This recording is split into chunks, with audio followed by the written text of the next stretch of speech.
எதிர்க்கட்சித் தலைவர் எடப்பாடி பழனிசாமி 7.5% இடஒதுக்கீடு முறையில் மருத்துவக் கல்லூரிகளில் படிப்பதற்கான வாய்ப்பை பெற்ற மாணவிகளுக்கு கேடயம் வழங்கி வாழ்த்து தெரிவித்தார்.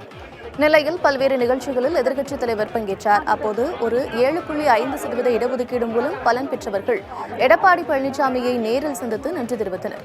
பின்னர் அவர் மாணவிகளுக்கு சால்வை அணிவித்து கேடயம் வழங்கி பாராட்டுகளை தெரிவித்தார். இந்நிகழ்ச்சியில் முன்னாள் அமைச்சர்கள், அதிமுக நிர்வாகிகள் கலந்து கொண்டனர்.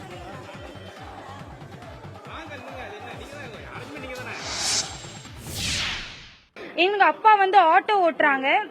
அவங்களால என்ன ஒரு பிரைவேட் காலேஜ் ஒரு செல்ஃப் பினான்சிங் சீட்லயோ ஆர் மேனேஜ்மெண்ட் கோட்டா சீட்லயோ சேர்க்கறதுக்கு அவங்களால முடியாது. அதுக்கு இந்த 7.5 ரிசர்வேஷன் சார் கொண்டு வந்ததுதான் ரொம்ப பெரிய காரணம். இப்ப நாங்க எல்லாருமே சீட் எடுக்கிறதுக்கு ரொம்ப பெரிய காரணமா இருக்கு. எங்களை மாதிரி கவர்மெண்ட் ஸ்கூல் பிள்ளைங்களுக்கும் சீட் கிடைக்கணும், MBBS படிக்கணும், மருத்துவ கனவு எங்களுக்கும் நிறைவேறணுங்கிறதுக்காக எடப்பாடி பழனிசாமி சார் எங்களுக்கு 7.5 இடஒதுக்கீடு கொடுத்திருக்காங்க. அது எங்களுக்கு ரொம்பவே ஹெல்ப்ஃபுல்லா இருந்துச்சு. எங்களை மாதிரி அரசு பள்ளி மாணவர்களோட மருத்துவ கனவை நிறைவேற்றினதுக்கு ரொம்ப ரொம்ப நன்றி சார்.